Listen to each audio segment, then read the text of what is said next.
it's Wendy, Alane, Wright, the Hollywood Talent Manager. What are we talking about today? I'm going to tell you in this video, we're going to talk about what makes a casting director refuse to bring in an actor again for an audition.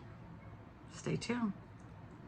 Okay, I'm right here. We're not going to cut to anything fancy. I'm just going to get right to the point. When you go into an audition room, if you bring a gun, you will never get called in again. Now, some actors think that they're being real clever, going in there, the script says he holds a gun. Listen, go into a casting office with a gun or even a prop gun, pointed at a casting director, and you will never, ever set foot in that office again a day in your life.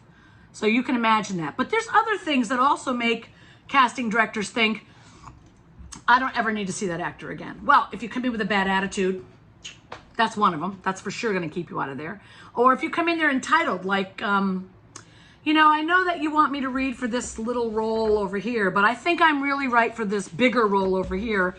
You are saying that you're not a team player and that you're not willing to work with other people to service their project. You're really only about yourself. Nobody wants to work with a selfish...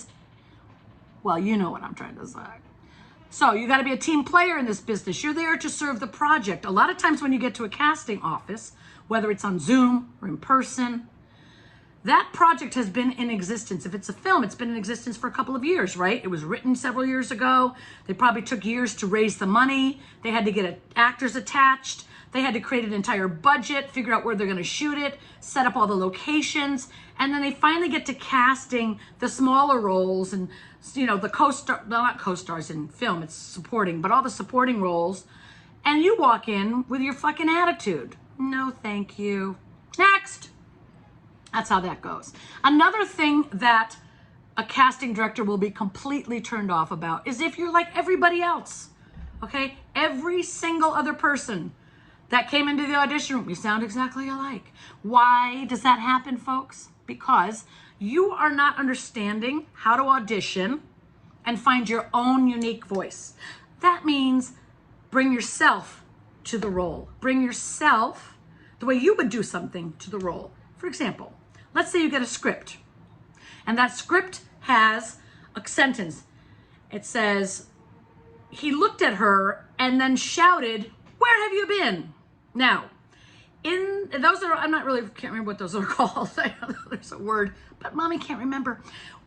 He shouted, those little parentheticals, I'm not really sure, but at the end on any line in a script, he shouted at her, he said, then he laughed.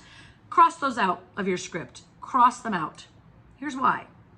If you do the direction exactly as it's written in the script, and then 25 other actors come in the audition and do exactly as it was written in the script, then everybody laughs at the same line. Everybody shouts on the same line. Everybody cries on the same line. And then nobody stands out. So you might think, because you got a script and it says he laughs, he cries, that you have to do that. You don't. And you shouldn't. Because you need to figure out how you would handle that situation, how you would respond, how you would act if someone said that to you. That's the job of bringing your own personal experience into the role. Now, there's a great director named Gil Younger who's directed probably 600 hours of television. He directed the very famous episode of TV that Ellen DeGeneres came out on her not her talk show, but on her regular show. She had a sitcom years ago called Ellen for several seasons. And she came out on that show, and that he directed it. But he's directed tons and tons, 600 hours of television, okay? Hundreds of hours of television, movies. He's written movies, directed them, worked with tons of stars. The first thing he says when you train with him is cross out those directions. You'll never stand out if you sound like everyone else. He also says get rid of the punctuation. So get your script, just cross out the punctuation and all those little stage directions. Ooh, it's daring. I dare you to try it in your next scene study. Even if you're training with teachers that say, oh my God, no, never do that. Always do exactly what it says in the script. You know what? They probably are not television actors who've worked in television. They probably never booked 30, 40 credits in television, and maybe you shouldn't be listening to them. Here's a director suggesting, and a director who's worked with everybody in Hollywood, and if you look him up on IMDb Pro, Gil Younger, with a J, You will see all the shows he's directed. You don't think he knows what he's talking about? All the casting sessions he sat in, all the actors he said, next, thank you for coming, just like everybody else. Okay, I'm teaching you something new. I want you to try it.